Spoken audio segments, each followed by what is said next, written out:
At that time, Jesus said to the crowds, "The kingdom of God is as if a man should scatter seed on the ground. He sleeps and rises night and day, and the seed sprouts and grows, he knows not how. The earth produces by itself first the blade, then the ear, then the full grain in the ear. But when the grain is ripe, at once he puts in the sickle because the harvest has come." And he said, "With what can we compare the kingdom of God?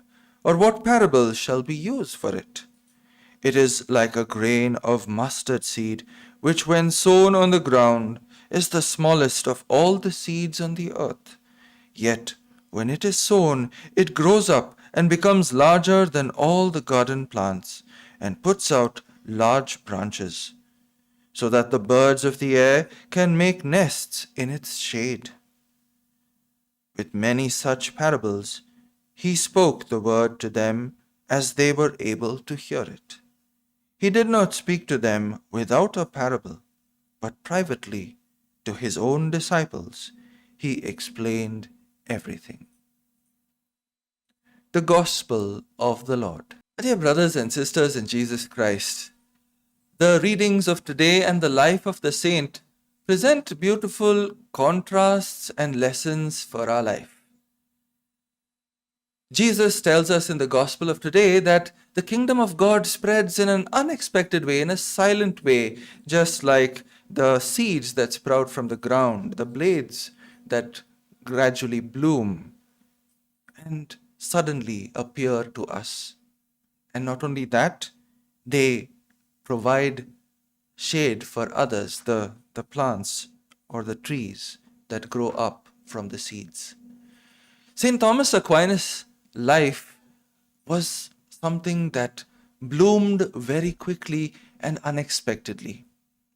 He came from an aristocratic family and was very early on introduced to a very quality education. But when he came into contact with the Dominican friars and saw their life of dedication to prayer and study and work, he was attracted to join their life of consecration to God. But his family were vehemently opposed to it.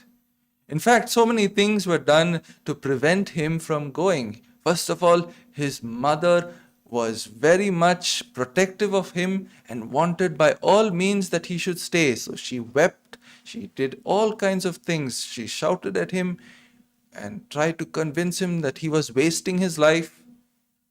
But Thomas, with all calmness and reason, was able to stand his ground. When she could not succeed in convincing her son, she sent her two daughters to convince him. And the daughters, or Aquinas' sisters, also argued vehemently against his decision. When that did not succeed, his brothers who had come back from abroad were told about their brother's desire to join the consecrated life.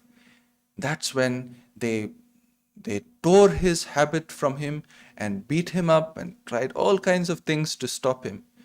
But Thomas would not be swayed. Finally, they decided to pay a prostitute to come to him. And what do you think? He chased her away with a hot iron. Dear brothers and sisters, what a contrast to David of the first reading of today. Here was a man who was dedicated to God, whose mind was consecrated to God, and nothing could be swayed from it.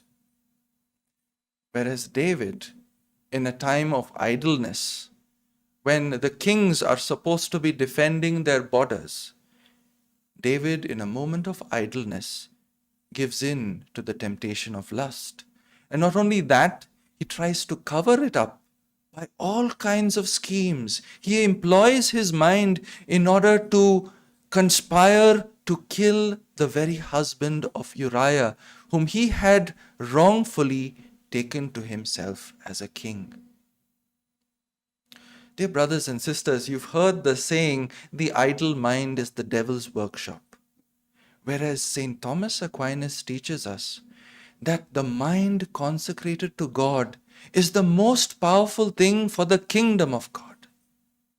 For St. Thomas Aquinas actually tried his best when he entered the seminary. Finally, his family decided to let him escape so that at least he would save his face and they would save their face, and he would be happy in following his vocation. But what a vocation it was! For when he was in the seminary, although he had this powerful intellect, he tried as much as possible to hide it because he was convinced of the virtue of humility. And so he tried his best to hide this great gift that he had. But once, under obedience from his superiors, he was asked to answer a particular question. And when he impressed the professor prophesied that this young man's doctrine would one day teach the nations. And that is what happened. Thomas Aquinas began to use his intellect to understand the connection between faith and reason. In fact, he demonstrated by his own life that faith is reasonable, and at the same time, faith is much greater than reason. It is a light that illuminates reason and gives it its purpose.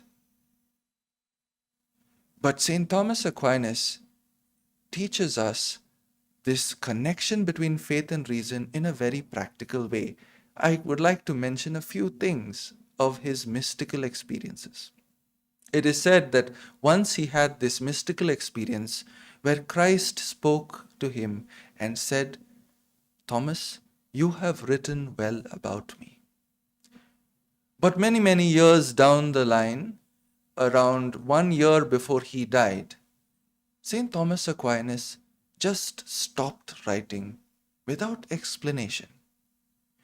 He explained that once when he was celebrating Mass, he was overcome with such a deep mystical experience that after that experience, he said, "All that I have written is as straw before what God has revealed to me very personally."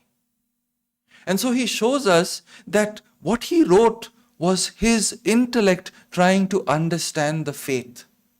But his mystical experience in the Holy Eucharist revealed to him a reality which was far greater than anything he had written. Faith is reasonable, but it is much beyond reason. And so let us take a few lessons from the life of this great saint. First of all, let us employ our minds to the service of God and our neighbor. And let us not give in to the idleness that is so easy for us to slip into in these pandemic times. Are we utilizing our time and our minds profitably? Or are we allowing ourselves to wander into idleness, the devil's workshop?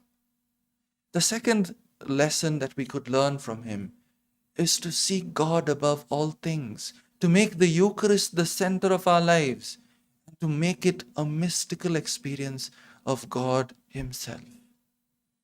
Very often we may participate even in these online services as a routine. Can we try as best as possible to prepare our hearts and minds to participate mystically in the mystery of our faith? As we participate in this Eucharist today, let us seek the intercession of St. Thomas Aquinas, that we may understand the meaning of our faith, be in love with the God who reveals Himself to us in this Eucharist.